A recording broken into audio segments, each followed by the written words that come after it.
I think it's important for us to appreciate the difference between chronological age and biological age. If you imagine your body to be a machine, then like every other machine, you have to put the right fuel in the machine. And you can have lots of that fuel, provided it's the right type of fuel.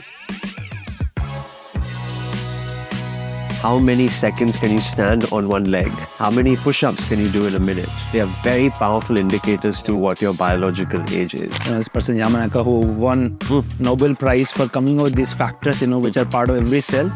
Basically, if you can reprogram them, you can make the cell believe that I am not a 50-year-old cell, I am much, much younger. Like you do your car, right? You service your car every year. You just got to service the other machine, your body as well. 70% of over 70s will not be alive in 12 months. 70% of over 70s, right? That's a massive number.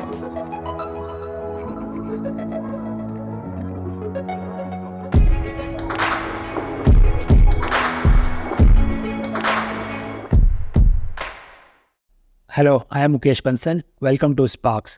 Our guest today is Marcus Ranney. Marcus is a well-known human longevity expert and a biohacker. He is founder of the company Human Age, which is solving for human longevity. He has also written the book Human Age, where he breaks down all the principles involved in extending human lifespan. He is an avid athlete. He has run numerous marathons.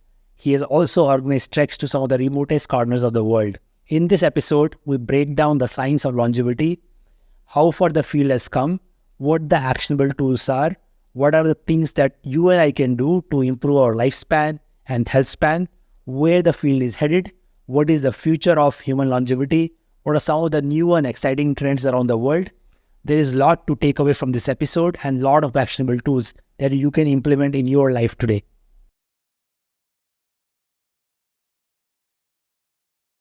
Good morning. Welcome, Marcus. Thank you. I'm very excited about this conversation. Longevity is, I think, one of the topics that I really care about.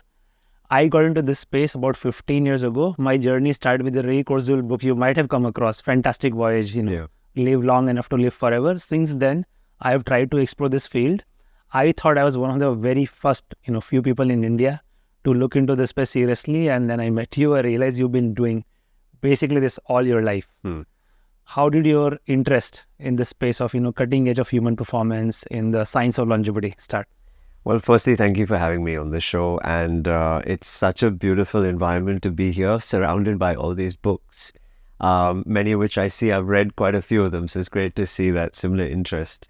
I think for me, it started in a place like this. Some of my earliest memories, so I grew up in the south of England, and some of my earliest memories are long afternoons in libraries, scouring through as many textbooks as I could find, to find things on biology, because that's what I love. I always call myself a student of biology.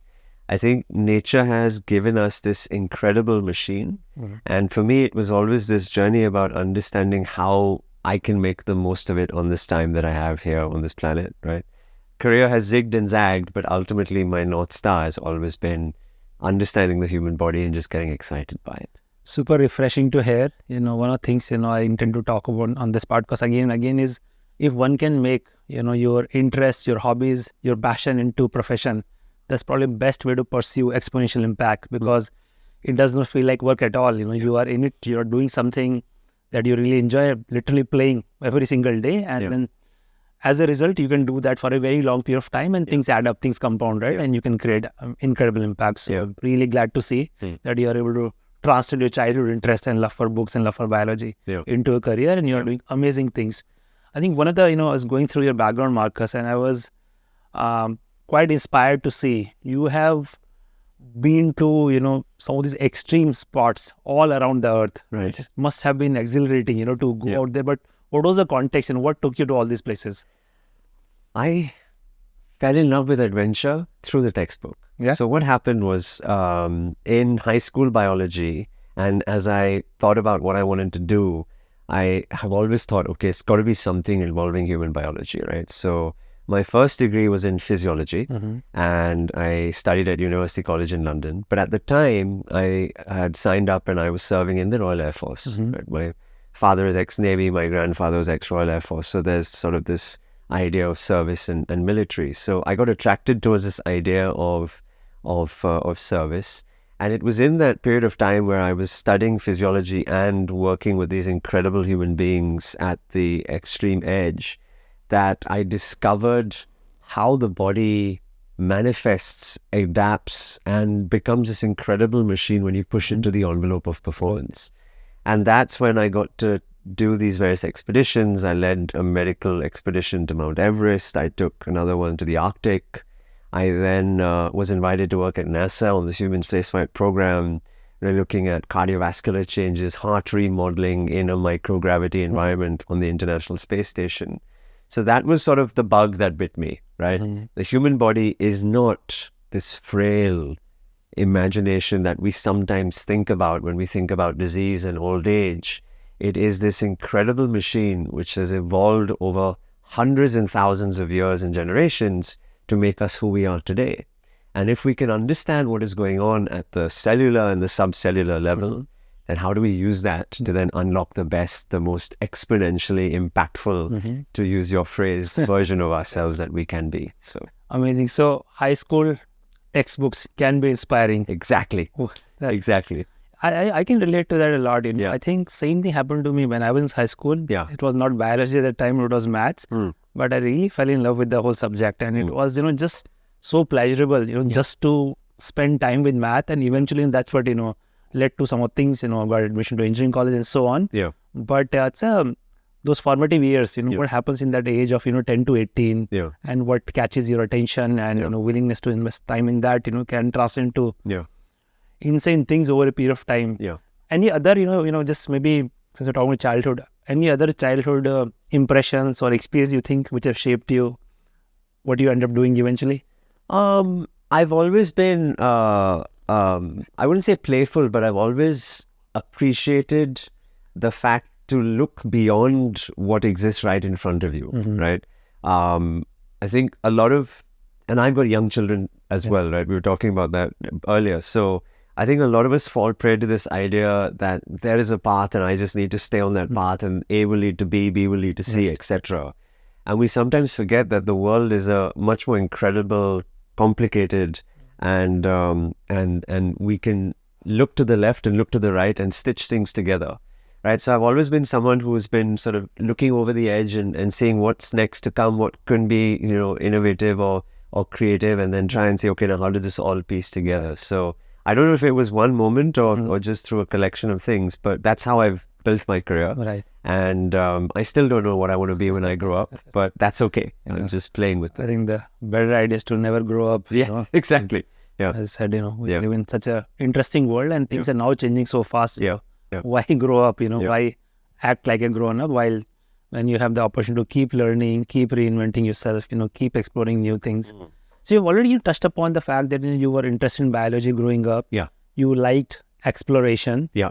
You got fascinated with the limits of human body. Yeah. Very early in your first job in your early 20s. Yeah. I think the reason it's important, one of the other things, Marcus, I intend to talk about is part of pursuing, anything is to really get to know yourself. Yeah. And it's surprising how often the clues are hidden in our early childhood. Right, in our formative years. So if one can get in touch with those things, what gave you true joy and pleasure when you were at that age? It may seem like a distant memory, but a lot of things I do today, I can trace it back to. And when I talk to high performers, high achievers, I see, look, very often than not, like you just mentioned, the clues to what you're doing now lies into things that caught your attention when you're very early.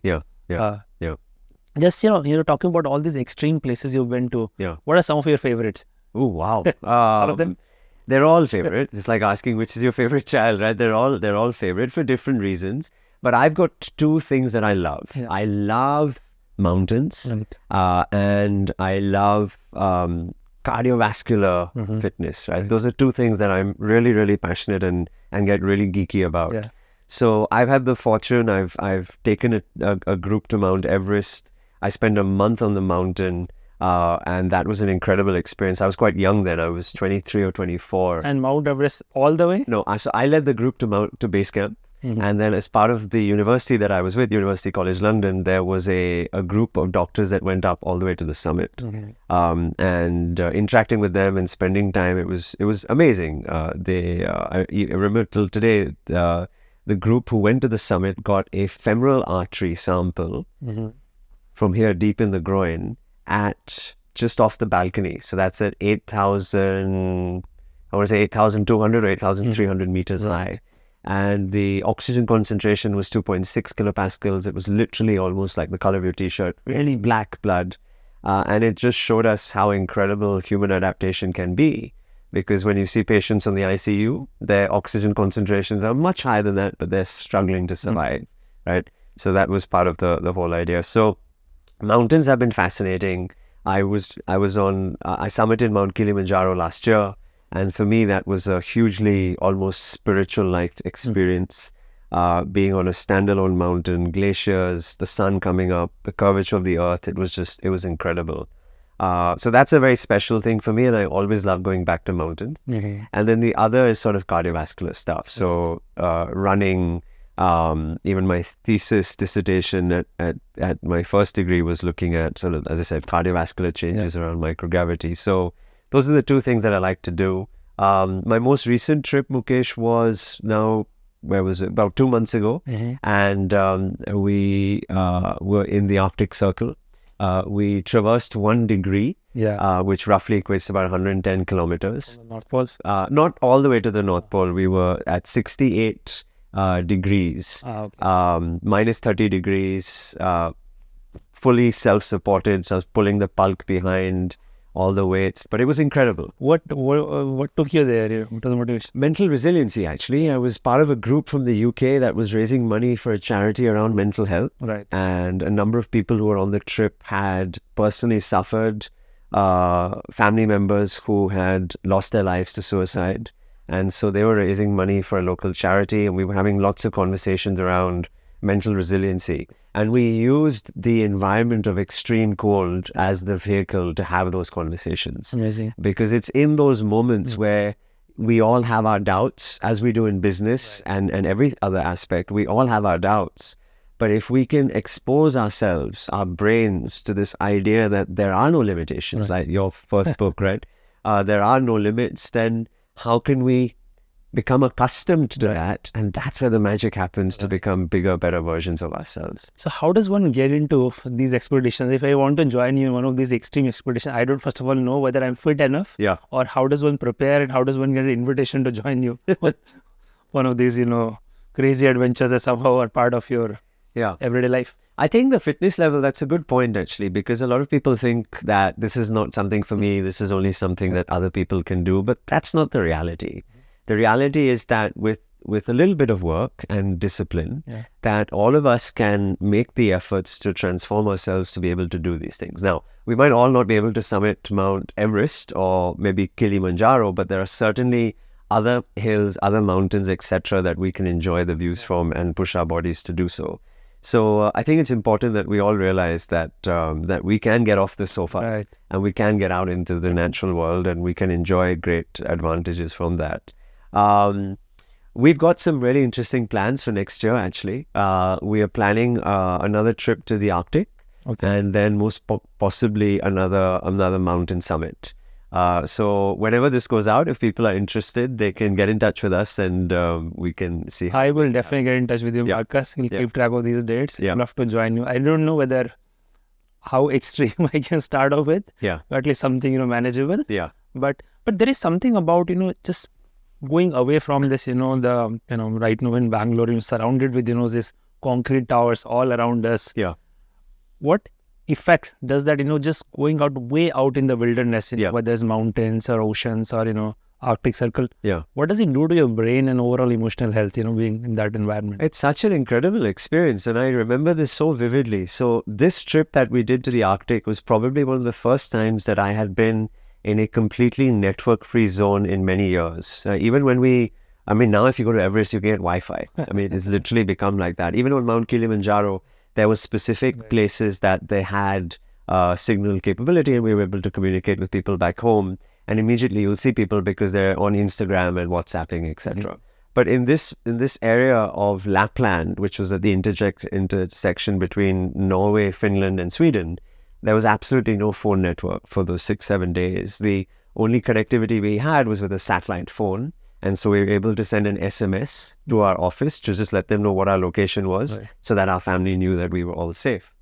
So in those 8 days that we were completely device-free, effectively, and network-free, the first day or two, you could see people having the withdrawal symptoms, right? The edginess, the fact that they didn't know what to do with their hands, that they were almost reaching out for the phone, even though there was nothing that was coming in from it. But by day of 3, 4, 5, people became much more relaxed. The conversations became much deeper. Our ability to appreciate the natural world just got that much more profound, because you were able to sort of, you could almost see different colors and spectra, and you just got much more connected with one another. And on day 8, I remember this now, we were just traversing through a valley. We had these 2 peaks on either side. We were traversing to this valley, and we were coming down into these paper trees, just down into the tree line. And we could see the hut where we were going to be staying. It was about 1.5 kilometers from where we were. And there was a mobile mast right next to it. And so we all knew we were going to get mobile reception. And all of us made a pact with one another. We're not going to go on our phones. We're not going to check our messages tonight. We've understood how important it is to be disconnected, etc. And then we all get there and we try for about 20, 30 minutes. And then one person opens it and then everyone else does as well. And we called our kids. But that night's sleep, everybody I asked the next morning, and we were a group of 16, everybody said that that was the worst night's sleep that they had on the entire trip, right? We don't know what it was. Was it the fact that we were suddenly in electromagnetic radiation phase? Were we hyper up with anxiety and cortisol, etc.? But we know, and there's so much evidence and studies that have shown this, that our biology has now extended itself to a biosphere which communicates with technology. And it's a two-way relationship, right? As we are downloading our data, like the devices that you and I wear all the time, as we download our data to it, it is uploading information and stimuli to us, and it affects us. Decibel noise affects our focus and concentration. Air quality affects our respiratory system and cardiovascular disease. Quality of water, quality of soil, quality of food, all these things that we collectively need to get really concerned about, because as we've experienced in the pandemic, the natural world has a massive influence on us. And we need to start to make these changes, and technology is one of those changes. I think you're touching upon a very important topic. In fact, I'm fascinated with this whole, the how integral, digital technology and screens have become part of our life. And a lot of us, just walk around like zombies, just can't spend even few minutes away from our phone. So I've been doing this experiment with myself in the team here that, we track how much time we're spending on the screen. And kind of running a challenge whether, people who can do less than an hour a day. But I think it goes much deeper into this whole idea of, last 15, 20 years. Basically, most people, including all of us, are addicted. We, just all the classical addiction symptoms. I'm planning to do one whole episode on this, just talk about, how deep the addiction runs across all generations, across all age groups, and it's getting worse by the day. And some level, it's a very intelligently designed. A lot of really smart people working on capturing attention. But let me not go on that rant right now. I'll save it for the next episode. Marcus, I want to go back to your early part of your career. You got to do some really interesting stint in NASA. Can you talk about what were you doing there as a medical doctor? I think, like so many of us, I wanted to grow up to be an astronaut. All of us do. And I haven't given up on that, right? I've told my wife that for my 50th, I would like to be in space. So that was sort of the idea. I don't have the stomach for it, so I sort of came at it from the biology side rather than from the pilot side. And what's fascinating about space, apart from just the wonder of being in space, is that our bodies have evolved to live here on Earth at sea level, right? What that means is that, as well as the atmospheric pressure of basically living at the bottom of an ocean of air, and that having high concentrations of oxygen and the gas mixtures that we see, which is critical for our respiration, we also are living on the surface of a planet which is basically pulling us down to its core at 9.8 meters per second. So there's a gravitational load. Now, every single cell in our body has evolved to function and perform at that gravitational load. Your blood pressure it exists in a mechanism to counteract the gravitational load, the ability of the heart to contract, the way your lung stretches and expands, all the way down to something as basic and as wondrous as fertilization of sperm and egg. All of this has evolved under the effects of gravity. Now, when you take the human being up into space, it's not a zero gravity environment. A lot of people misunderstand that. You see the astronauts floating. They're not floating because there's no gravity. They're floating because they're in free fall as the space station sort of makes its way around the trajectory of Earth. It's just continuously falling. And that's why they're in a microgravity environment. So how could we understand the physiological adaptations that are happening to human beings when you put them in that gravity-less environment? And this is really important to understand some of our basic physiology. But if we are to realize some of Elon's plans about making us a multi-planetary species, 2050, 1 million human beings on Mars, then this is going to be really important. Because in order to do a trip to Mars, let's assume successfully it's a round trip, it's going to be a 2.5 year expedition where you've got 9 months outbound, 9 months back, and about a year to 16 months on the surface. So the 9 months outbound are going to be at a microgravity environment. Mars has a gravity load about a third of the Earth, and then you're going to bring them back. And so musculoskeletal, so bone loss, muscle atrophy, cardiovascular deconditioning, cognitive decline, the probability perhaps of a pregnancy type event. So there are so many things that need to be understood. So that's where I got involved. I fell in love with this idea of studying biology in this unique environment, and what can we then do to translate. So I added my cardiovascular sort of interest areas. So the work that I was doing principally was trying to understand on astronauts spending time on the space station, what is the degree of heart atrophy and remodeling that happens? How does blood pressure get affected? And that has implications to day-to-day living, because there are many people around the world who, after a major health illness, having spent a lot of time in ICU or being bedbound, they now have to get up and move again. And being bedbound or being in an ICU has an effect of limiting the gravitational load because you're not as active anymore. So these are important therapies that need to be applied. If you take something as simple as osteopenia and osteoporosis, every single medication that we prescribe today has come out of the work that has happened in the spaceflight program, because an astronaut in space loses somewhere in the region of 1% of bone loss a month. A month, right? When we talk about longevity, we lose 1 to 3% of muscle mass a decade.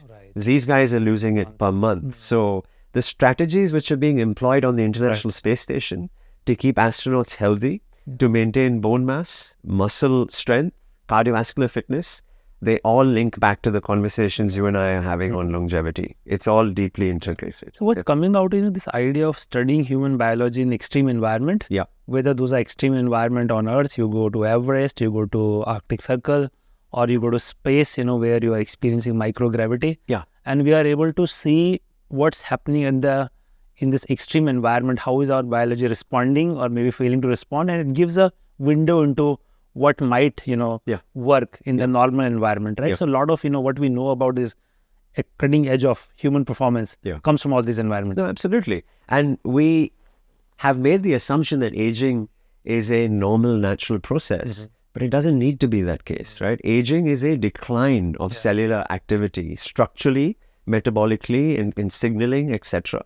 And there are many examples around the world of centenarians and supercentenarians, so people living to 100 or 110, who have incredible physiologies and anatomies. And so that's a window into the possibility. So what are the interventions that we should be doing at ages 30, 40, 50, 60 in order to influence our trajectory to be healthy at 80, 90, 100, 110? Now, we shall definitely talk about it in a lot more detail. But this even idea of, longevity, lifespan, health span, it wasn't part of everyday discourse, let's say 20 years ago. No. But today, everyone's talking about it, right? What do you think has changed in the last 10, 15 years? How it's come from, very esoteric subject. There may be some, Crazy people will talk about that I want to live till 100 or 125. Yeah. Today you have these biohacking conferences around the world. There are, these longevity centers coming up, different parts of the world.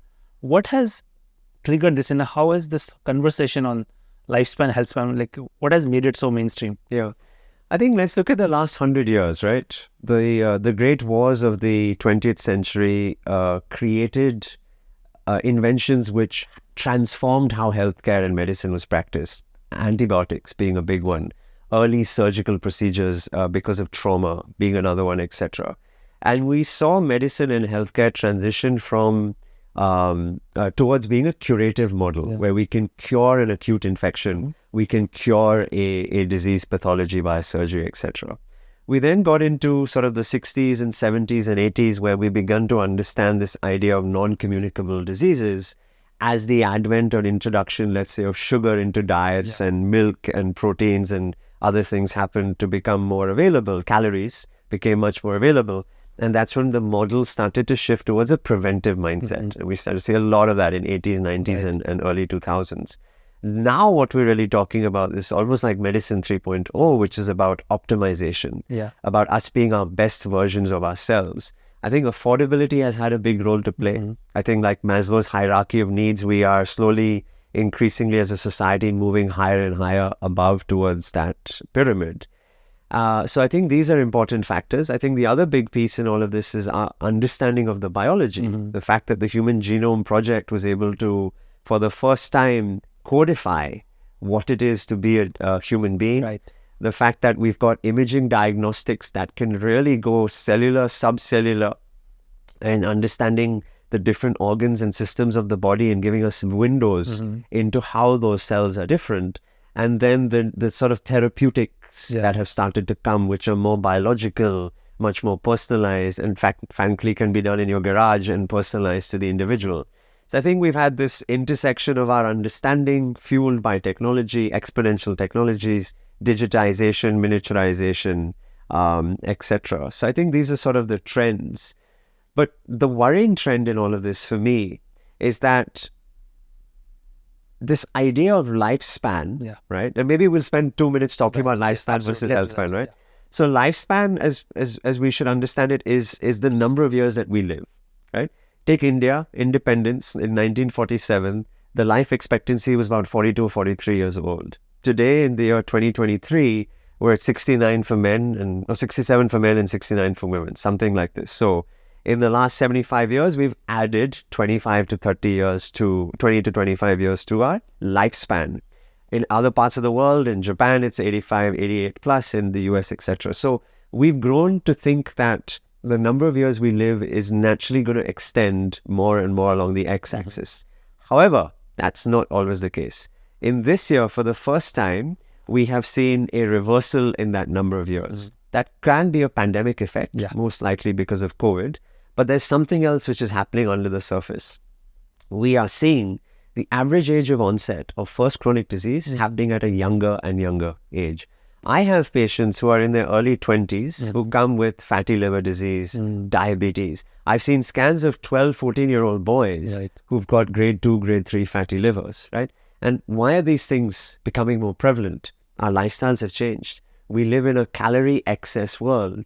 The types of calorie we consume are high fructose corn syrup, low, high glycemic index carbohydrate, an abundance of sugars available, trans fats, things which are really dangerous to the body. So we have a calorie excess.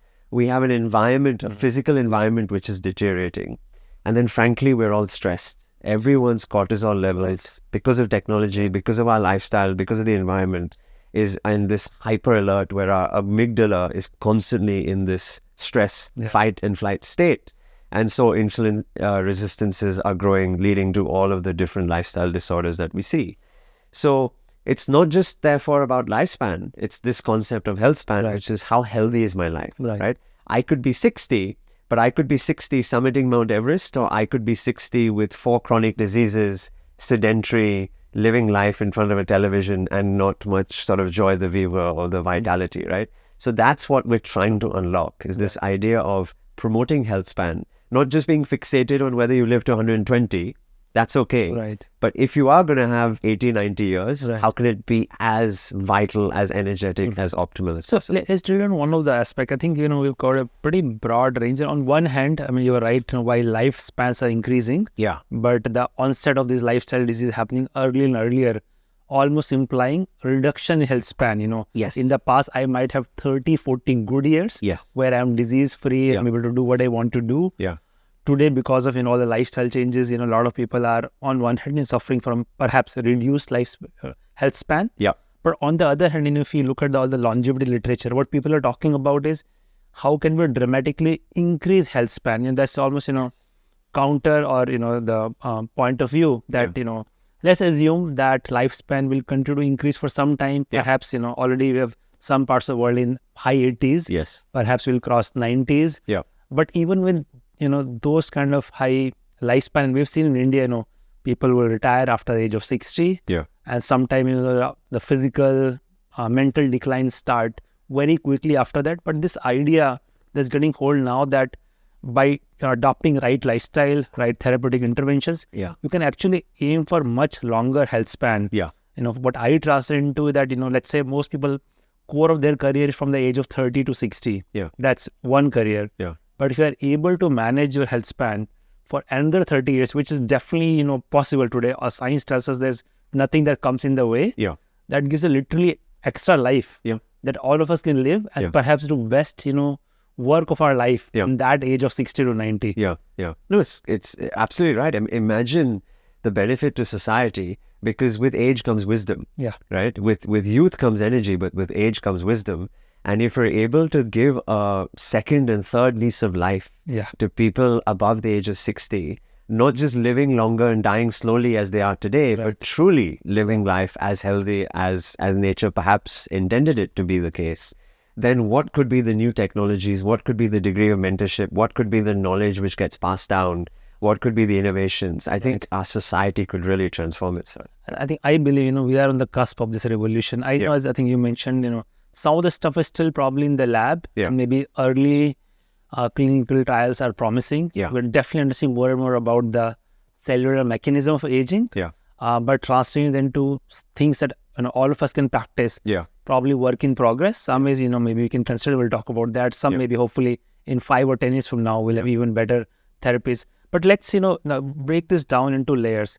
What are the fundamentals, which are, no regret move? Yeah. All of us can make. If I intend to live long, I definitely do. Yeah. And I also want to be active, maintain my full cognitive abilities as long as I live. Yeah. So for that, what are the fundamentals Yeah. that everyone must, get right, and which is, we don't need Yeah. more science to figure that out. Yeah.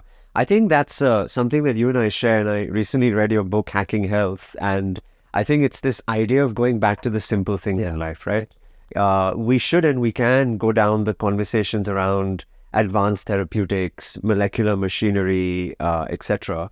But if we can get the basics right, then we've gone 80, 90% of the way there. And trying to recollect from your book, in the framework model that I talk about, I too have these 5 pillars, right? Yeah. So we talk about sleep.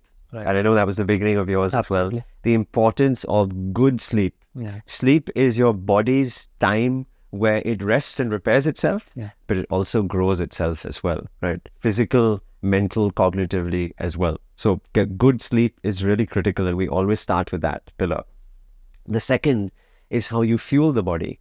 And I like to use the word fuel and not diet, because diet is restrictive, it's claustrophobic, it's an onerous chore that someone does episodically. But if you imagine your body to be a machine, then like every other machine, you have to put the right fuel in the machine, right? And you can enjoy that fuel, and you can have lots of that fuel, provided it's the right type of fuel.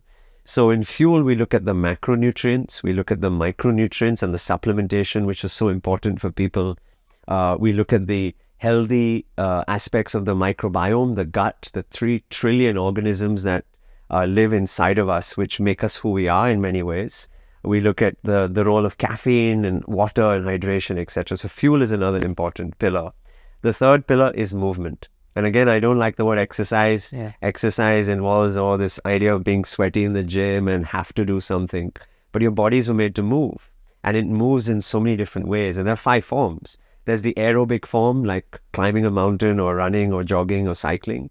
There's the anaerobic form, which is where people who are playing, let's say, a racket sport or high intensity training, Tabata. There is the third is then resistance training. Muscles is a critical component of longevity, right?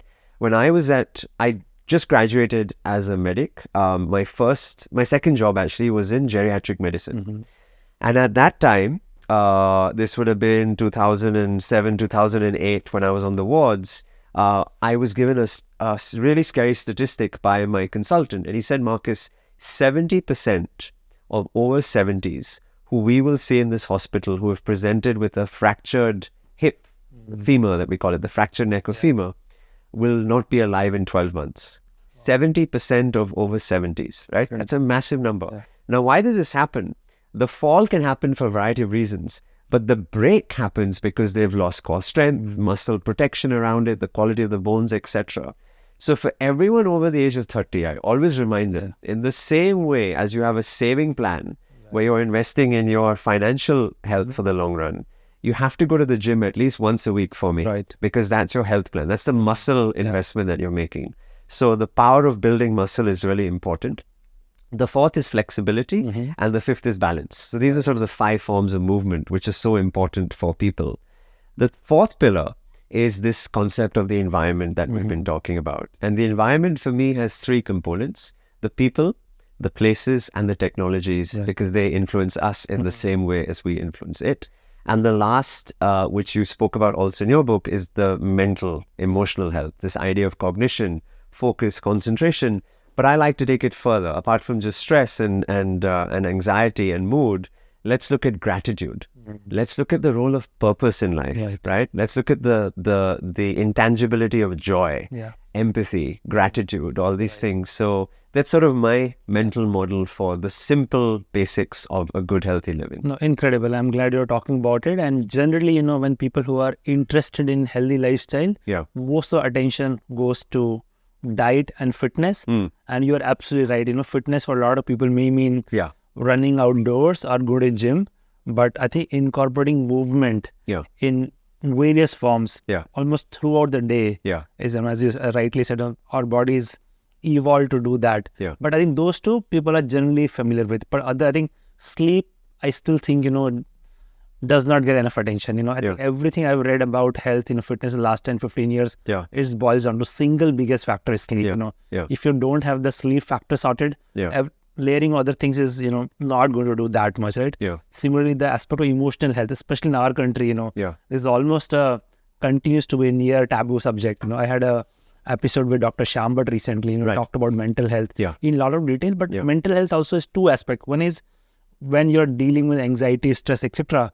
But the preventive aspect of it, we all we are managing our body, we need to manage our mind, because that will also have big repercussion on quality of life, quality of relationships, what you're thinking every day, and also translate into your work also. Like if I'm in a good mood, feeling good about myself, energetic, I'll be able to bring my best self to work every day, which adds up over a period of time. So these are, Can I ask you a question? Yes, sure. So, Mukesh, you've built a career where you've created exponential impact, right? And a lot of people watching this will respect all the incredible stuff that you've done. But you've reached this stage, but you've said for the last 15 years you've been interested in it. So how have you incorporated this into your lifestyle? Because I'm sure we're going to have a lot of viewers who are early stage entrepreneurs, corporate executives who are thinking, these guys are talking about slow living or something about detaching from the outside world. But actually the message is fully intertwined. No, absolutely. I think it's been a very integral part of my, entire career, and 2 different, ways. One is somehow, just like yourself, I was very fortunate to be very active, I grew up playing a lot of sports. I almost identified myself with sports. In a different life, I would have liked to be a professional athlete. It was not to be. So which sport would you have played? India, everyone has to play cricket. There's no choice. But I've also played golf very seriously. I've played tennis a little bit, badminton, and you name it, like a lot of different sports, right? But in my, by the time I was hitting 30, I could see that there was changes happening in my body, which I didn't like. And that's when I got intrigued about learning about health and fitness. And got convinced, a couple of years into that exploration, that is just super important, probably more important than anything I'll ever do. And then as my entrepreneurial career started, obviously there were a lot of demands to my time. Yeah. And I've been kind of on this quest of continuous, people call this lifestyle design. Yeah. Like how do I, optimize for, take care of, health, family, emotional health, interest, and have a very high high caliber 8 to 10, 11 hours in a day where I'm super focused. Yeah. So I think that has been my go-to playbook for entire 15 years. Obviously, there have been exceptions. There have been stressful days and so on, and there have been challenges. Sometimes I also fall off the bandwagon, but I keep coming back to it. And I have, no qualms in saying that at least whatever has happened to my career, it's because of, this incredible, commitment to health and fitness throughout this. And last 4 or 5 years, I've added, meditation to my overall daily protocol. Sleep, I don't know, for some reason, I almost never compromise. Right. Very rarely, I would sleep less than 8 hours, which is, seems pretty bizarre. And I thought, it was an oddity for me because I just wasn't able to function on less sleep. Right. And now I'm feel so good the last 5-7 years. So much, research has come out. In fact, I think your, previous organization, Thrive Global also, I think, Ariana talks so much about sleep, right? In her book, I forgot the name. Sleep Revolution. Sleep Revolution, right? So she has, done her bit in promoting this idea. Yeah. So I think, as an entrepreneur, I understand, you have a lot of demands in your time. But I feel the more you take care of fundamentals, the quality for other hours goes up significantly. And that's where I feel, those 10 hours in a day, the output of that could be 2x, 5x, 10x, I believe even 100x, right? That's why, whole idea of no limits, right? So but I'm fortunate that I've been able to incorporate, the genuine commitment to healthy lifestyle. And that has, I think, immensely helped my career. And it's our jobs to raise awareness and hopefully inspire other people that they should be doing the same. Yeah, absolutely. And I hope, people watching this. And generally, I see the health awareness is increasing. What's lacking is, access to right protocols. Starting is very difficult. It's just, if you have been sedentary or used to particular diet. So I think we need better intervention on that. And it's very easy to say. These are right things to do, but, making those small changes. Hence I want to spend a lot of time in this, whole podcast series on talking about things like habit, how do you bring our habit change? It's not easy. I mean, for me also, it's not easy. I still struggle. I'm sure you struggle as well, right? Despite doing all these extreme sports, right? So we need to have much more in-depth conversation about that. So then you start one step at a time. But Marcus, coming back to this idea of longevity. So there's this 5 fundamental pillars we talked about. I wholeheartedly agree with that. With, without that, there is no more conversation. But beyond that, now our understanding of longevity is a lot better. So what are the, let's talk about some of those aspects. What is starting with what is even aging? How do we know we are aging? There is, this whole, I think about 15 years ago, this study was published. We talked about 9 hallmarks of aging. Right. So can you break it down for us? Your understanding of today, what's the best definition of aging? How do we know? I mean, there is obviously chronological age. We can count the years, but that's not the full story. Absolutely. I think it's important for us to appreciate the difference between chronological age and biological age. Chronological age basically being how many birthdays have you celebrated, and biological age, which is what is the true age of your actual cells. And there are ways to measure that. There are blood-based techniques. The most popular, which are called the Horvath clocks, after Professor Horvath, who sort of conceptualized this idea, is taking a saliva sample, looking at different methylations, which is CH3 methane, methyl groups attached to different parts of the genome, and therefore creating a calculation in terms of how old you are. And you can do it at home, and you can track yourself to see whether your interventions are making you younger and healthier through the process. The paper you were describing really talks about this idea of the 9 hallmarks, right? And now you're going to put me on the spot to remember all 9, but I'm hopeful that whoever watching this can also look online. But this idea was that it's not just one process, right? We've grown up, and frankly, even in med school, we came to this idea that aging is a natural consequence of living longer. And when you look around the room, you could tell who's sort of 60 and 70 and who's sort of 20 and 30, because there were phenotypical, there were physical manifestations of aging. The aesthetic changes that we don't like, which is the white hair, etc. But you could see that the muscles were losing its mass and strength. You could see that people were more prone to developing or putting on more weight around their central circumference. And then there were metabolic changes that were going through. So now as we understand aging, these 9 hallmarks, there is this idea of cell senescence, which is that some cells no longer have the same functionality and vigor as what they used to have, and therefore they're zombie cells, right? Another key aspect is telomeric changes, which is these little caps that exist on the end of our genes are getting shorter and shorter and shorter, and that could be a causality of aging. The third, and my favorite personally, is mitochondrial dysfunction. And it's even sort of the last chapter of my book on sort of mitochondria, the future of health. And I'll spend a moment on mitochondria, right? Mitochondria, people might remember from their biology textbook days. It is the formation of this organelle which happened about 2 billion years ago. So somewhere in one of the mass oceans of the earth, 2 single-cell organisms came together.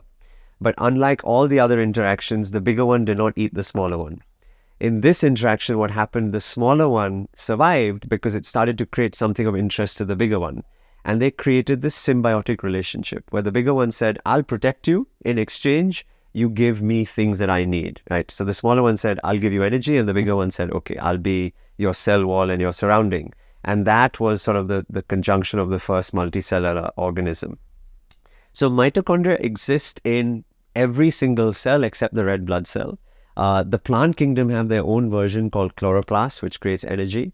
And mitochondria produces ATP, which is the energy currency of our cells. Now, what's fascinating about the mitochondria is that imagine you're a beta cell of the pancreas, right? So you're sitting there in the pancreas and your role as the beta cell is to do one thing, which is to secrete insulin. Now, in order for you to do your activity, you need energy. Now, if the mitochondria are not producing enough energy for you to meet your needs, like all of us in our day-to-day lives, we'll become sluggish, we'll become lethargic, and we'll become less productive. And this is the beginning of insulin secretion challenges within the pancreas. Imagine you're a cardiac myocyte. So you're sitting in the heart and your job is just to contractile pump and therefore push blood. If the mitochondria is not giving you enough energy, the heart suddenly isn't able to do its job. So we're beginning to see mitochondrial deficiencies or functional deficiencies across almost every single major organ system and leading to almost every known chronic disease. From neurodegenerative conditions to metabolic conditions to cardiovascular diseases and to cancers as well. Mitochondrial dysfunction, and that's why it's my favorite, is one of the critical hallmarks of why this aging process happens. You then have challenges with protein synthesis and protein turnover. So our cells are not, as our biology textbook shows, this sort of jelly-like object with this fluid inside. It is a scaffold of proteins which hold and give shape to the entire structure. And like any scaffold in your building, in your apartment block, after a period of time, it'll begin to wear and tear, it'll begin to degrade, and then the functionality of that cell can't be what it used to be. So as we get older, for some reasons, the protein begins to denature itself, and they break down. And like that, there are other forms of thing. So aging is a subcellular process, and now as we begin to understand it, the medical community is able to develop therapeutics to try and target each and every, or interventions to try and target each and every one of these to try and overcome the aging decline. And what are these tests? Like, say I want to measure my biological age as opposed to chronological age. Are there tests available in India now? The salivary tests I have not seen in India actually. So when I do the testing for the folks that I work with, there are 2 labs. There's one lab in San Diego and there's another lab in the United Kingdom that we use. It's very simple. It's a saliva spit at home. We send it across to the lab and a few weeks later the results come. So we should do something about that, Marcus. I think separately we'll talk about it. We should have access to all these cutting edge tests, right here in India. Take some time, we'll get to it. But when you do these tests in US, etc., what kind of delta you see between the both on the positive side and negative side? I think the big thing is to appreciate that with any early technology, it's not an exact science, right? Even the way that it's being measured, there is a lot of criticism and healthy debate in the scientific community. But my philosophy has always been, and we learned this in med school, the trend is my friend, right? So if I'm using the same platform over a period of time, even if there's an error rate of 25%, Right. provided that same error rate applies all the time longitudinally, then at least I'm able to infer a difference, right? So that's why I like some of these tools. The second thing that I like these tools is that we as a species like a goal, right? We like to be working towards a particular outcome. Right. And I think particularly here in our part of the world, we like numbers. Right. Okay? So if I can show an individual, look, your biological age is 34, but actually when I measure your chronological age is 34, but when I measure your biology, you're 48 years old, right? You're 16 years older than you should be, 14 years older than you should be. Now, let's run these interventions. Right. Let's fix those 5 pillars. Let's maybe look at some of the other things we'll talk about, the therapeutics, and then repeat that test in 6 months and 12 months. And suddenly they see a number come down, the dopamine surges, the behavior loop closes, they feel accomplished, and they're more likely to commit to that. Right. So your point is, the specific number may not be that significant. Yeah. But the fact that, ultimately what these tests are doing, they're able to measure some signs of aging at the cellular level and quantify that into a number that this particular body function is behaving as if you are 10 years older or 10 years younger, and that trend line over a period of time can be fully indicative. And you're right also that it's much easier to make, changes. For example, if I'm measuring, body fat percentages, having a target to work towards is just a great motivation. You also see tangible progress, otherwise you feel lost. So there is, beyond, biological tests, can you run through, like, if let's say, I would come to you, Marcus, and say, like, Marcus, I want to see what's happening in my body. Am I, is my rate of aging is manageable? Are there signs I should worry about? What are some of the fundamental tests you recommend everyone should, go through? I like to look at it as layers, and I'm a simple person, so I like to start with simple things, right? So the first thing that I like to look at is simple functional tests, right? And you don't need fancy gym equipment. You can do all of these things at home. Something as simple as a hand grip strength, and there's a little device that they have in most gyms, has been shown to have a very strong correlation towards an individual's biological age, right? Or the ability, how many seconds can you hang on a monkey bar? How many seconds can you stand on one leg? How many push-ups can you do in a minute, right? These sound like things that we would have done in school, but actually when you summate and look at the trend, they are very powerful indicators to what your biological age is. So I like to start with functional tests, very simple measurements across different body groups. The second thing I like to do is blood testing. Now I divide these into two. There are the common blood tests that people probably hopefully do once a year, which is sort of your lipid panel, your LDL, HDL, trigs, cholesterol, maybe your A1C for diabetes, etc. And then there are some specific tests which the more recent science has been shown to be giving us a greater degree of insight into the longevity or the health span of an individual. So for example, anyone who's doing a lipid profile should hopefully also add what we call an LP little a, so lipoprotein small a, because that's a very strong marker in terms of your long-term cholesterol and lipid synthesis levels. And the second is ApoB, AP and then a big B. So these are some of the more nuanced tests that we can add to the simple parameters. Same thing, because we're living in the diabetic capital of the world, 100 million people now suffering from pre-diabetes in India alone.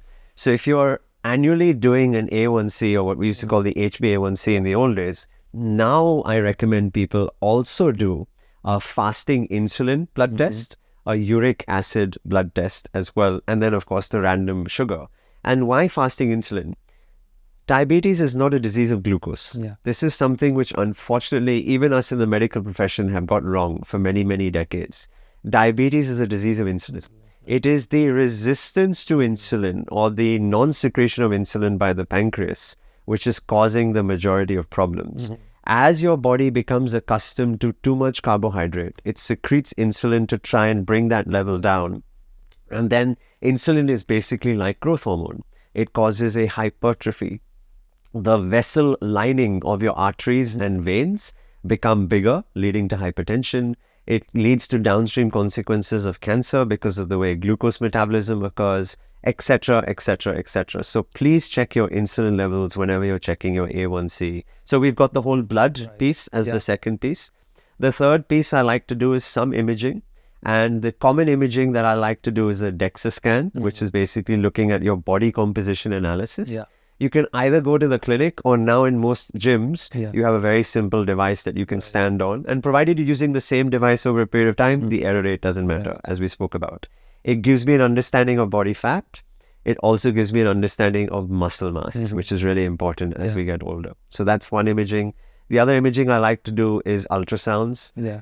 Particularly here in India, because somewhere between 20 to 30% of the population have grade 1 fatty liver disease, which again is a problem because of the food that we 20 eat. to 30%. Of the population has fatty liver disease. It is the most prevalent condition that I see in the executives that I work with across the Marcus, I understood fatty liver is definitely, regular consumption of alcohol is one cause. But what are the other pathways too? And So it used to be called non-alcoholic fatty liver disease. This was to differentiate it from alcoholics who develop fatty liver disease.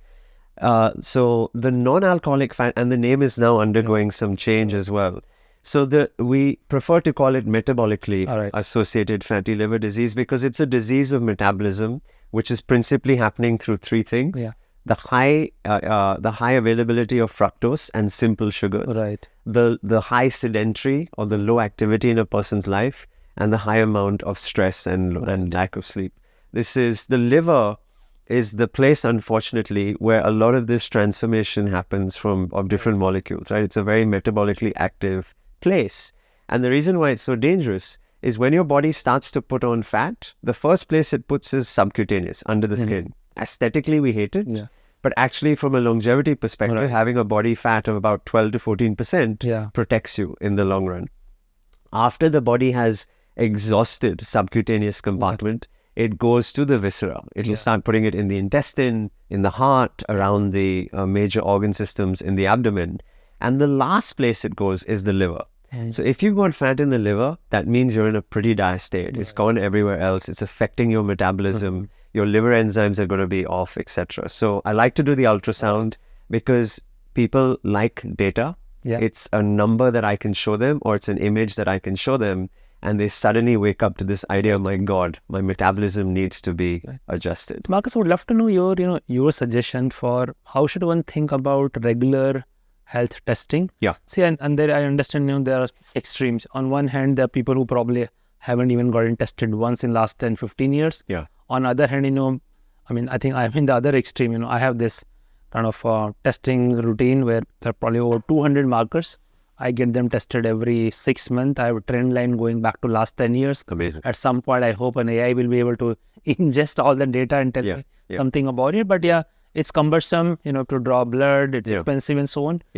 Someone, and I understand, you can only give generic guidelines because people ultimately probably has to consult their physician to figure it. But what are some starting thoughts for someone who is really not very active in testing?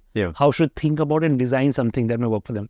I think we used to live in a framework where we would suggest doing it once a year. And typically it was sort of the age of 40 that you started. But because of sick care or chronic disease happening much earlier, I recommend everyone over the age of 30 start to do these things, if not sooner, because we're just seeing so much more of it at a younger age, right? I think if we can focus on the simple things first and just getting them used to the idea of doing a blood test, doing some of this imaging, functional testing, etc., they build this habit and this behavior of understanding that, okay, I've got to, like you do your car, right? You service your car every year. You just got to service the other machine, your body as well, and then slowly build up from that perspective. So just to understand this, idea of testing more. So there is, simple things you're talking about. Beyond that, are there more advanced tests one can think about? Like if, let's say, I'm seriously interested in longevity. I really want to live long. I want to maintain my health span for a long period of time. How do I develop a comprehensive understanding of what's going on with my body? There are some newer tests which are being made available that people are having done, especially in these sort of new longevity centers which are popping up in various parts of the world. There's one big space around what's called metabolomic testing. Which is where they're looking at metabolites. So the difference between a normal blood test and a metabolomic blood test is a normal blood test, let's say, looking at blood sugar or insulin. These are big molecules that are present in the bloodstream. But our cells are constantly firing off these smaller molecules, little signals about the distress state they're in, about their choice of fuel, about sort of the communication molecules that they're sending to one another. And that's where metabolomics has a role to play. So metabolomics is another type of testing which is often done. And we can look at different sort of cell lines and systems from that perspective. The other area of interest is more and more places are now making available mitochondrial function tests. Again, it's very early in terms of where they are in their diagnostic capabilities, but it's this understanding that we could potentially measure the ability of a mitochondria, the inflammation, the stress signals, the fueling pathways, etc., to understand how healthy they are. So that's sort of the second aspect. The third is there are, and I was reading in the paper online this morning, is sort of whole body MRIs. So imaging which covers you literally from head to toe. This is where AI has to come and be a very active component, because no technician, no radiologist will be able to sequentially look at every single plane and pick up on the smallest deviations, which are naturally variations between different people. So sort of MRIs is another big imaging pathway. And then there are plenty of others. But maybe you can touch upon also, you know, the proliferation of gut microbiome tests. Right, absolutely. So this is an interesting field of study which has become more and more prevalent over the last, I would say, 5 to 10 years. The microbiome is this cluster of organisms that sit inside of our gut. They weigh something like 3 to 4 kilos in every single one of us. About 1 to 3 trillion organisms are there. And it's a combination of bacteria, virus, fungi, and other organisms. And their role is to break down the fuel that we provide and then secrete or emit chemicals and biological molecules which impact our health, right from neurodegenerative disorders through to cardiovascular and metabolic diseases as well.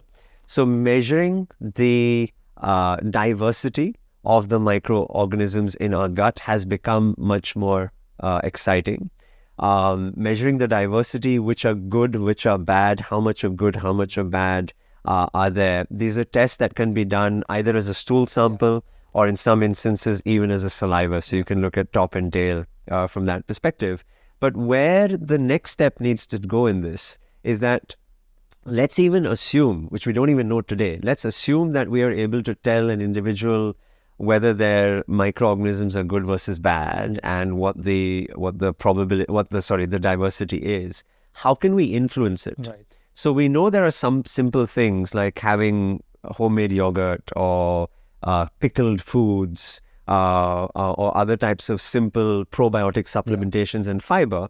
But I think where science really wants to go is that if we have an individual suffering from, let's say, irritable bowel syndrome, and we can see that, okay, they've got, let's say, a high prevalence of microorganisms A, B, and C, can we specifically give them an intervention to shift that to D, E, and F, right? So I think that's a area of science which will take shape over the next 10 years or so. But microbiome testing is certainly something which is very available. I think the other area which links to it is methylation, because a lot of us will understand a genetic test because we've read about the Human Genome Project. But the genetic test gives you the codification, your ATGC framework. The expression of those genes is what changes in all of us. And it's constantly moving up and down. It can move because of environmental stressors. It can move because of behavioral changes we make, food that we consume, diseases that we may have, etc. So measuring the expression of genes is really important. And so now there are tests to measure epigenetics or the methylation of particular parts of the genome and whether you're therefore more at risk for a particular condition or the other. Where are we in India today, Marcus, if I have to put together all these tests, how easy or difficult it is for someone to get access to right advice, right sort of high quality tests, because these are also very sensitive markers, and if your equipment or testing protocols are not good, it can give a false picture, and then ultimately interpreting, and so what of that? So what should I change so that I am a bit more, like, how does one think about approaching this?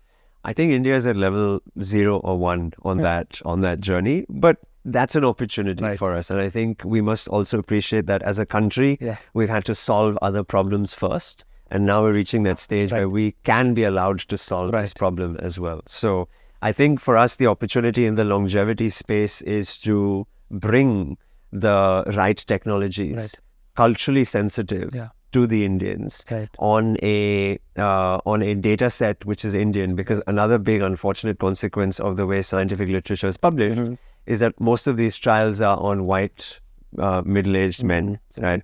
And translating that science to South Asians' physiology and biology needs to be done. I think given that, we have a very large population, 1.4 billion people. And yes, I agree, we have a lot of basic problems which are yet to be completely solved.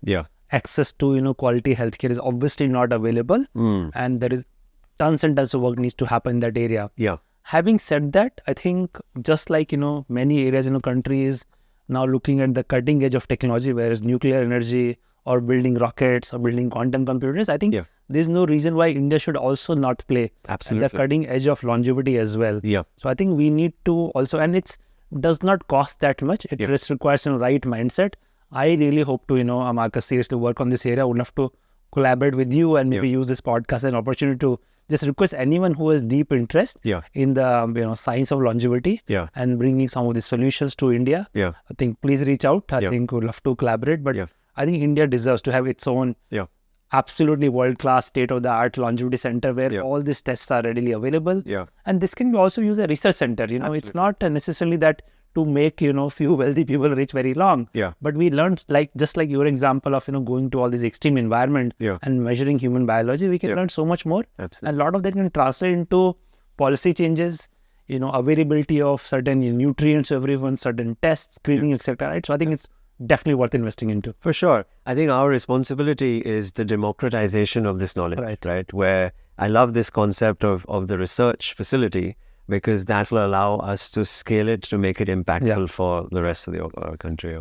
I really hope, I get to both work on this and collaborate with you. Absolutely. But let's continue this. So testing is one part. But now that I know a lot more about my biology, what are the ways I can act on beyond the, 5 fundamentals you talked about, there's so much attention, is given to the whole range of supplements. And it's mind-boggling. There are, I think, thousands of supplements out there. Every single molecule is, available as supplement. How should one start their journey of learning about supplements, maybe some experimentations, and augmenting their nutrition, which is obviously fundamental, You can't replace your nutrition, but you can definitely supplement, as the name implies. No, absolutely. Absolutely. I was at a dinner last night with some entrepreneurs, and this is precisely the conversation that they were asking me. Because if you go to Google, you've got, as you said, hundreds of thousands of these things being suggested to you. How do you know what's right and what's not right? I think it's probably worthwhile dividing the framework, at least that's the framework. Again, I'm a simple guy, so I like simple frameworks, into 3 aspects. The first we can talk about are micronutrients, which are truly supplements because of the quality of food and soil that we're living in today, right? The second are gerotherapeutic molecules, which have a impact on the cellular machinery around aging, those 9 hallmarks of aging. And there are specific molecules that can target and work on those. And the third are molecules which I consider primary prevention, which are to prescribe or perhaps take in order to prevent certain diseases. But I'll just caveat all of this by saying that this is not a medical show, and we're just having a conversation between 2 friends. And people should, of course, consult their practitioner if they want to try anything. So on the micronutrient side, given the food and soil quality, I think some of the things which are really important for people is the first one, and we're sitting and doing this conversation in India, so vitamin B and D, right? There is a massive deficiency of B and D in society. I don't even test sometimes now. Quite often I ask a person to start, and then we'll do the test in 6 months just to see where their levels are, right? A vitamin B is non-toxic because it's water soluble. So provided your kidneys are working well, you'll just pee out anything in excess. Vitamin D can potentially build up, so you need to be a little careful, and your doctor can tell you whether and how much. But B and D are the 2 first ones. The third one is omega-3. Omega-3 is a good fat. It is part of the cellular membrane around every single cell. It covers our brain, our spinal cord, etc. It's a good form of cholesterol. And it's typically available in fish oils. So this sort of 7 Seas, krill oil type. And for people who are vegan, you get it in flaxseed oil as well. So omega-3 is another critical component from a cellular structure and from an immunity perspective as well. The fourth one is magnesium. Right. Magnesium is a very powerful micronutrient for sleep, rest, and recovery, and from a mood and emotional state as well. There are many salts of magnesium, trionate, citrate. My favorite is biglycinate, and 400 milligrams, typically taken about 8 p.m. at night. Very powerful supplement from a sleep perspective. So these are sort of the bare minimum that I suggest. And then that list can go on and on and on. But I think we get the fundamentals and foundation right, and then we can build from there. If we look at the second column, which is sort of the therapeutic, and this is where the people often get excited, and I get all the sort of Twitter questions and Google emails about, is that they'll read things about, let's say, NMN, NR, or NAD+. They will read about resveratrol. They will read about metformin. They will read about rapamycin. They will read taurine was in the news 2 weeks ago, AKG, etc. So of the data that I've seen, I am relatively convinced about one, which is something that I personally take, which is rapamycin. Rapamycin is very interesting because it has an effect across almost 1 billion years of evolution. And what that means is that rapamycin dosage on a C. elegans worm all the way through to a dog or a primate has been shown in animal models to extend health span and lifespan as well, to some degrees by 12 to 25%, right? So of all the molecules out there, rapamycin is probably the leading indicator to be prescribed as an anti-aging medication. And what's also helpful about rapamycin is it's not new. It's been around for many decades. It's an immunosuppressant. And so we know some of the consequences and harms about that. And for anyone interested in learning more, Professor Matt Kaebelen is sort of the world-renowned expert on the topic, and they can have a look at some of his work around rapamycin. That's the first one. The second one, which there is a degree of evidence around, is metformin. Now, people watching this will be like, oh, that's the diabetic drug that my mom and dad are on. That's right. Metformin was actually discovered for malaria and infectious diseases. Now we use it for diabetes. It works on the AMPK pathway. It is specifically useful in pre-diabetics and diabetics. So people either pre-diabetic, diabetic, or over the age of 60, 65. And it has a longevity benefit from that perspective. I don't like to use it in younger people who are non-diabetic or pre-diabetic because there is an exercise flattening effect. It reduces the benefit of aerobic exercise, which you don't want. You want to get the maximum of exercise. And it potentially can cause some acidosis in the limbs as well. But metformin is the second molecule. So these are sort of the two big ones at the top. And then there's the long tail. The third one that I'll talk about is sort of the NMN, NR supplements, because people ask me a lot of questions about this. Let me also ask you a question about NMN, right? Yes. I mean, so last 3-4 years, it has really been in the news. 4 years ago, I read David Sinclair's book, Lifespan. Yes. And he goes on and on about that. I've attended a couple of his talks as well. He seems to be absolute convert. And I think, he has really promoted this around the world. And given that, he's a professor at Harvard, very well-respected guy, great track record of, publishing, a bunch of things, including some of the original studies about resveratrol and so on. So what's your best understanding? Where are we on this? I understand not everyone agrees. And there is still, some conjecture, when it comes to usage of NMN. I have tried, NAD supplements. In fact, I'm currently on one.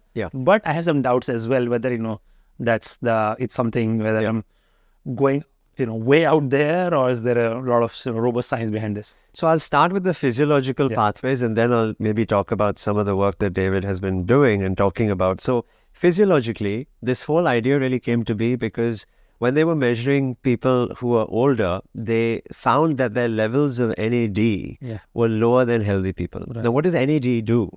In the mitochondria, there are 4 complexes, complex 1, 2, 3, 4. Complex 1, 2, 3, 4 is there for what we call the energy creation. The ATP happens on the last pathway. And there are shuttling proteins and compounds which exist to move between 1, 2, 3, 4. And NAD is a central component of that. So it was thought that as you get older, your NAD levels are coming down. Therefore, you're not able to create or produce the right amount of energy. And so why don't we supplement with NAD as a mechanism to counteract that? Now, The problem with this is that if you measure a healthy, active, elderly individual, their levels of NAD might not be any much lower than you or I. So we're seeing NAD decline in people who are sedentary and sick. We're not seeing it decline too much in people who are active and fit. And therefore, the question really needs to be asked, is it because of aging or is it because of something else that is happening? Right. And if it's not because of aging, then what is the use of giving it in the first place? So that was one thing. The next thing that happened was, okay, you can't take NAD it's very difficult for you to absorb NAD. So there were precursors, so NMN and then NR are the two other molecules of that. But if you orally ingest it or take it in its supplement form, we don't know what the concentration is in bloodstream, and we certainly don't know what the concentration is in the mitochondria. Right. And these are expensive molecules, right? So we're giving something to individuals where we don't even know if it's reaching the end target cell in the first place, right? So these were some of the challenges associated with NAD and NMN. I individually do not actually take NMN or NAD. However, I take niacin. Niacin is a form of vitamin B3. Yeah. It is also associated with the same complex and pathway, but you get the other benefits of B3 as well. Yeah. And so that's one thing that I do take as an injectable every 2 weeks rather than as an oral form. David Sinclair's work. The biggest, I wouldn't say contraindication, but the biggest challenge to his work has been the study which he went on to then talk about the effect of resveratrol on the sirtuin pathway. Has now been found that the actual efficacy of that resveratrol was down to the binding protein of the immunofluorescent carrier molecule that was there as well.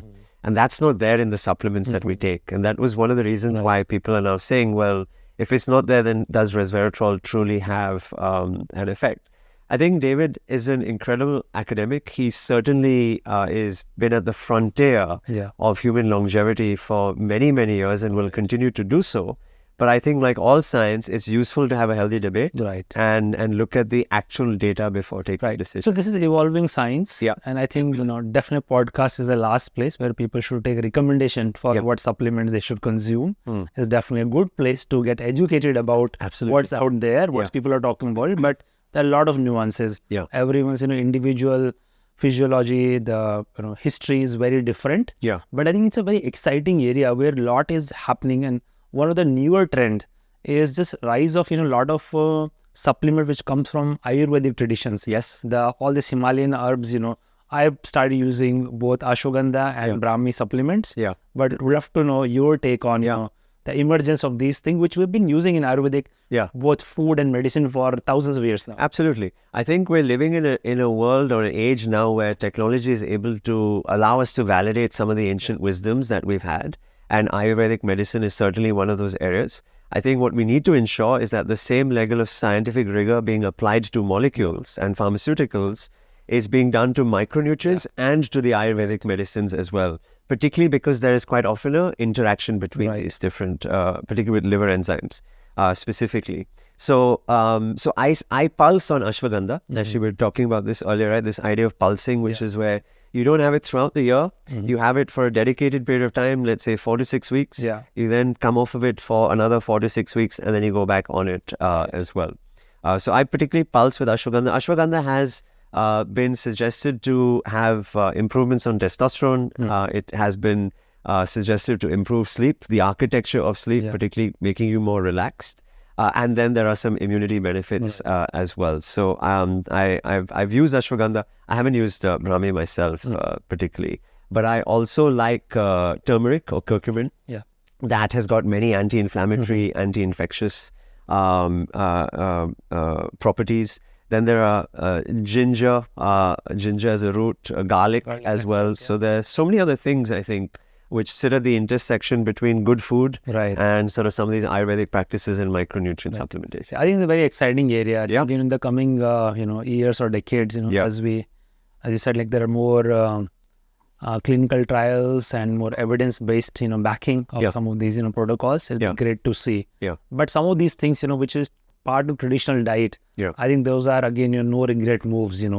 we can just incorporate in the food form, Absolutely. as opposed to trying the Absolutely. extracted molecule form, which may or may not be Absolutely. beneficial. Time will tell. Yeah. I think other area in the longevity space which gets a lot of attention, Marcus, is this various kind of therapies. So let's go from some simple to complex. Yeah. Simple being, this proliferation of IV therapies. There are these treatment centers, at least in the big cities in India. Yeah. Where, what's your take on, in what situations are those useful? Is this totally placebo because you inject so much micronutrient, body may not be able to consume or absorb, so what's going on there, how should one think about this? So I am a big fan of the placebo effect because it still makes you feel better. Sure. And ultimately, if you look at the Hippocratic Oath, do no harm, right? But then you want to alleviate suffering, right? And then cure was the third. So I think this idea of if there's something that can be done to an individual to make them feel good subjectively, then why not? Sure. If they're able to afford it, then why not? Saying that, if you look at some of these, they're mainly a hydration pack, and a lot of the benefit will naturally be down to the fact that we are living in a dehydrated state where we're micronutrient deficient, etc. So we can understand why these are of benefit. These have a variety of different vitamin cocktails, and provided they're not supra-physiological. I get a little bit concerned when there are cocktails which are really supra-physiological, where we don't know what the harm could potentially be to individuals. I have not individually tried it. However, I am currently doing an experiment where I will try it. So last weekend, I ran 50 kilometers over the course of Friday, Saturday, Sunday. I did no biohacks on myself. It was just very simple or normal living. And the goal of what I'm trying to understand is from a recovery and performance perspective. So I measured all of my data from sleep. I measured all of my performance data of running, and I kept a log of my RPE, my rate of perceived exertion, and my subjective scores. In 4 weeks' time, I will repeat this 50-kilometer run, but this time I'm going to include these IV therapies as well. Because I want to see on my own, N equals 1, that's all I can do right now. But can I measure a difference in my performance? Can I see an improvement in my recovery? And can I feel a subjective difference in my energy levels and my rate of pain, particularly on day 3 when I did the last stretch? So it's an experiment that I'm doing to try and first convince myself. I always like to try on self before recommending to others. So stay tuned. All right. Okay. We'll definitely stay tuned. You'll have to know. I've tried IV therapy a few times, but wasn't convinced. There's probably definitely some placebo for sure. But unless you are, as you said, nutrition deficient or not hydrated properly. But let's see, how that space evolves. So other area which has gotten a lot of traction, and I do think there are a lot of benefits from this, is just for recovery, everything usage of hot, cold, infrared, red light. And I do incorporate, a lot of these things in my daily, weekly, protocol. What's your take on some of these, recovery? I like them. I use them a lot. So as well as with executives, I do a lot of work with high-level performance athletes, IPL cricketers, etc., etc. And so these have got a very powerful role to play in what we call the recovery stack. What's the differences between the different things?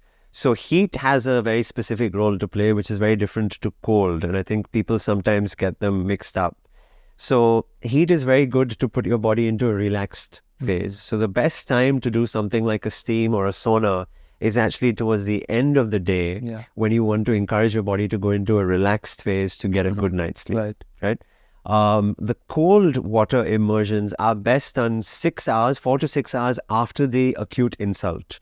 If you go and immerse yourself immediately in cold water after a big training session or a game, that actually is counterintuitive. Why? Because you've injured yourself. There are micro tears in the bone and the muscle.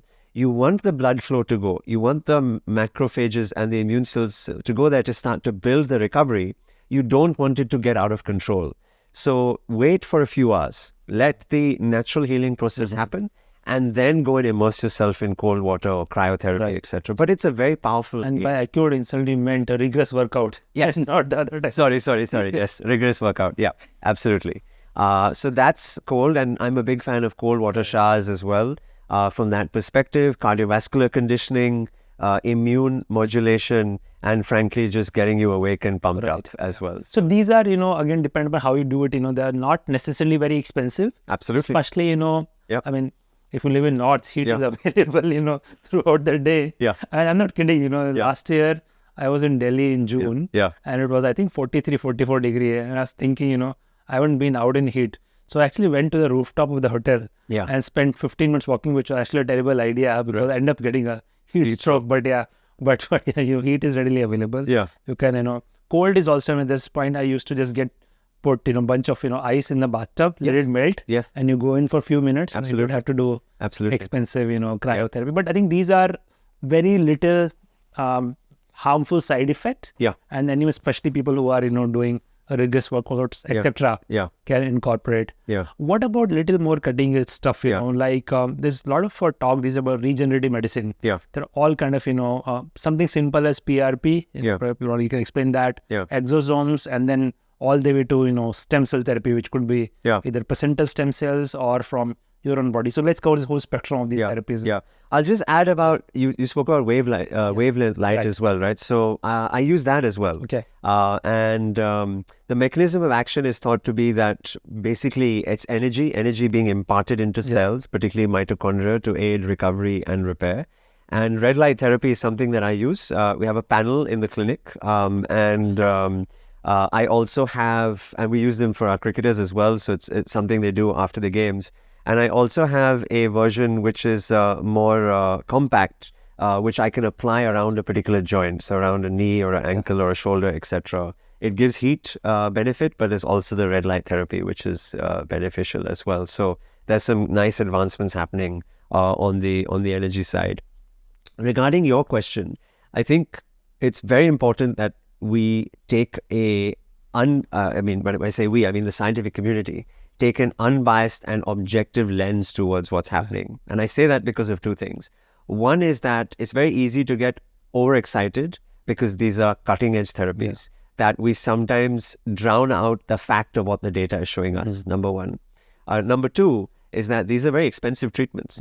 And because they're expensive, quite often regulation and affordability have led to facilities popping up in parts of the world which are not that well protected, right?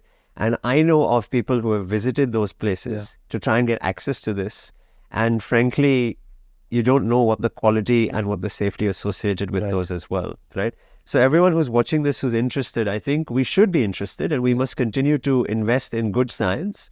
But if we are going to undertake, then make sure we go to an accredited place where we ask for the data, where we're satisfied with the safety profile, and we're doing so fully understanding the risks associated with that. PRP. So PRP has been, plasma-rich platelet therapy has been used for a variety of different mechanisms. I've seen it being used for people suffering from hair loss, and my wife sees this a lot because she's a sports physio, to being injected into joints after, let's say, an ACL repair, or even maybe to prevent an ACL procedure, etc. The data is, in my opinion, inconclusive. Okay. All right. There's this very strong placebo benefit, of course, and one can never do a double-blinded trial because you're having an injection. So there's a very strong placebo benefit, which helps. But what is the long-term benefit? Are we structurally seeing differences in tendon repair? Are we preventing surgeries, etc.? I haven't seen the definitive data around that. So individually, I haven't ever positioned or suggested someone go towards that. Exosomes? Exosomes, again, it's not something that we've had much experience in India. So I can't say I've had any first-hand experience of it. I know it's happening a lot in the US. And I think it's an exciting area of medicine and interventions.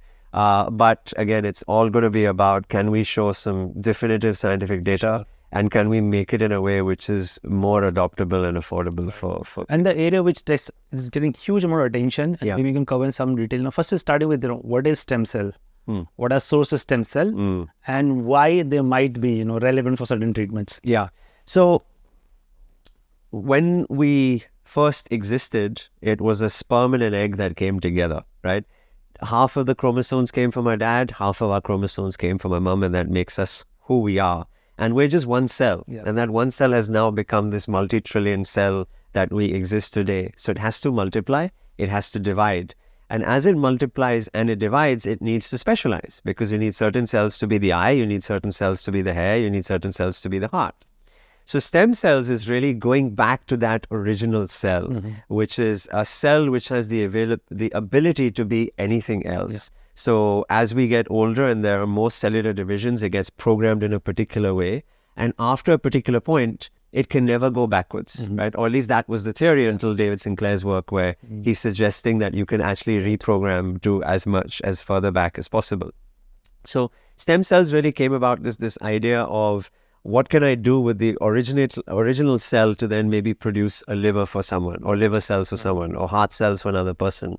And I think it became commercialized about a decade ago when we started taking umbilical samples after the child was born as a mechanism to potentially protect them. And there's a use case there, Right. because there are certain forms of cancer which the therapy needs to involve the original individual cells. And we don't have a bank because we can't find it in the individual, because they've been, as I said, they've sort of gone too many steps along. So we create a bank where we can go back, use that cell, and then use it in these particular cancerous situations. From there, we have now reached where people are using that same logic to potentially inject it into joints, or inject it into the heart, or inject it under the skin, to give us sort of rejuvenation and aesthetic changes from there again. I think the placebo effect here is going to be lesser. I'm personally much more excited by this because there's true science underpinning the fact that we're taking cells and we're growing them into a particular lineage. Number two is it's true personalization, because it's specific to your DNA, which clearly has to have a benefit and a role from that perspective. And number three, what I find really fascinating about this is that the same scientific or therapeutic capability can impact a wide variety of different disease conditions, from myocardial infarcts to potentially diabetes or pancreatic issues, all the way up to sort of retinoblastomas and eye conditions as well. So I think this is a really interesting area. Yeah, absolutely fascinating. If if it comes to fruition fully. I mean, the fact that you can extract a stem cell from adult body, and from what I understand, you can extract them from either fat cells or from your spinal cord, and then you can reprogram them to pretty much become whatever cell in the body, right? It's probably, hopefully, is going to be the ultimate in rejuvenation. And then therapy, which I think is definitely controversial, and I have neither tried. I only joke with my kids about it. Young, blood transfusion, which some people are doing. I think there's a company, Ambrosia, if I'm not mistaken, in Silicon Valley, probably has shut down. Probably rightly so. What do you know about this? Is this something you're going to watch out in future for some development? I think the original study came from rabbits. And they took a young rabbit blood and injected it in old rabbits, something like this. And they found that these older rabbits were much more energetic, etc. I personally cannot understand how this potentially works really in reality. And I'm glad lesser and lesser human beings are trying it. I mean, yes, as I said, I don't have any first-hand knowledge of this. And I do know that lab shut down. But blood donation is anyway supposed to be healthy for all of us. At some point, this is a potential therapeutic pathway in future. If it ends up, if it turns out there's fundamentally something in a younger person's blood, which is not, as you age, is deteriorating. Who knows? Maybe. But I know there's a lot of work happening in that area as well, right? I think, as you said, it's an easily available resource, right? Blood donations is something we're used to, and particularly now, if we can sort of understand, I think the really fascinating thing might be, can we identify the biomarker in the blood which is really indicating the old age, right? And then can we do something about that particular biomarker? Because like we have hemodialysis, there's no reason to suggest once we identify the biomarker, we can't create a biological sieve and just sort of just sort of filtrate rather than transfuse from. And speaking of absolute cutting edge stuff, right? I'm sure you're well familiar with these so-called Yamanaka factors. This person Yamanaka who won Nobel Prize for coming up with these factors, which are part of every cell. Basically, if you can reprogram them, you can make the cell believe that I am not a 50-year-old cell. I am much younger. What do you think is happening in that area? And are there any, hopes of, interventions potentially coming up? There are some clinics. I was recently in touch with some clinicians in the UK that is using, so doxycycline, which is a very commonly used anti-infectious agent, activates 2 of these 4 Yamanaka factors. So they use that in conjunction with other therapies. So I'm now seeing it translate into actual clinical practice. David Sinclair spoke so much about it in his book Lifespan as well.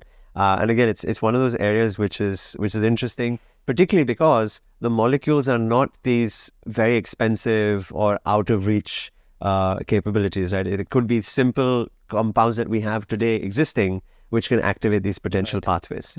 But would you agree that we are living in this golden age? We know so much more about the mechanism of human aging. We have got these, lot of different interventions available. Some are absolutely safe, which are validated by ancient practices.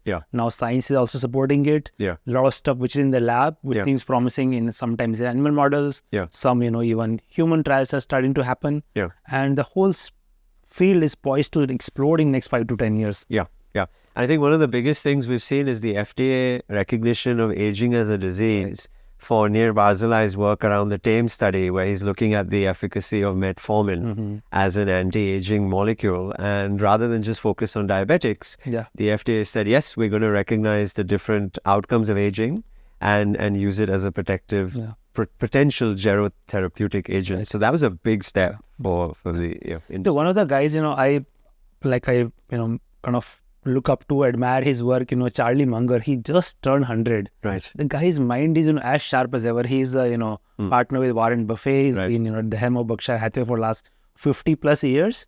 And, that's a, great role model to look up to. Like, here's this guy, 100-year-old. The brain is as sharp as ever, right? That gives you so many extra decades to whatever you're calling in life. That's everyone's individual choice, but the fact that it's possible, and he has done it, despite without any access to all these, longevity therapeutic which are starting to become available. But it's very fascinating to see, how this area evolves, especially people who are interested in creating long-term impact. There's absolutely no question that people need to invest in their health. At the very least, all the basics and the foundations, and then you can learn about, all this evolving field, maybe experiment with some stuff.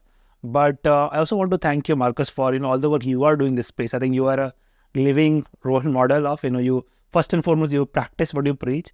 You are also able to make a difference in a lot of other people's life. You are exploring human biology limits in all these extreme environments.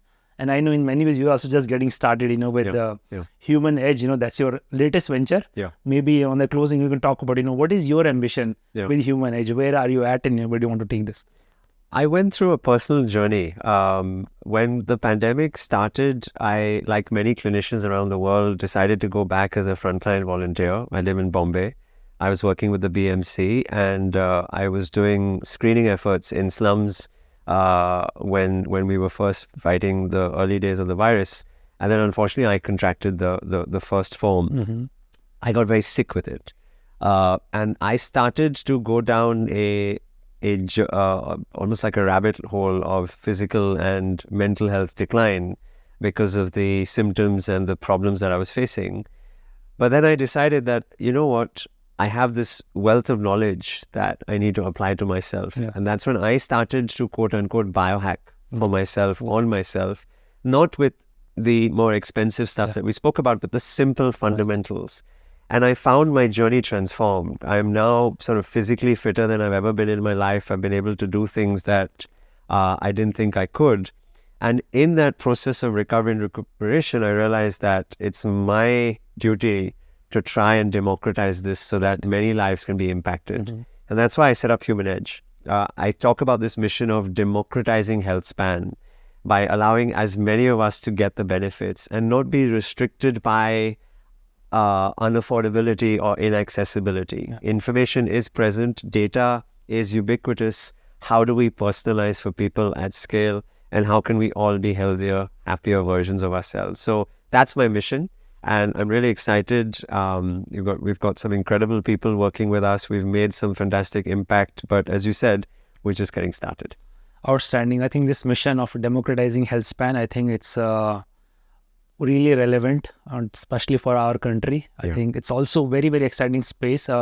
If you are able to really make, healthy life, health span available to the young demographic we have in the country, there's incredible potential that can be absolutely unleashed, the more we talk about, India century and all of that, it cannot happen without tapping into full potential of, that the country has, and without, everyone having access to really good quality long-term health span. I'm sure you will do your bit, but I learned so much from this conversation today, Marcus. Thanks so much for taking the time.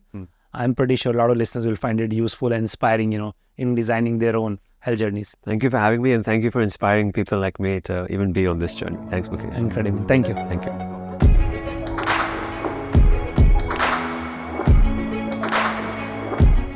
At SparX, we aim to bring to you stories of exponential impact. We share in-depth analysis of what goes behind success stories. If you find our conversations interesting, you can join us by subscribing to our YouTube channel. You can also listen to SparX on Spotify, Apple Podcast, or any other audio platform of your choice. If you have any suggestions on who we should invite or what topics we need to cover, just let us know in the comments.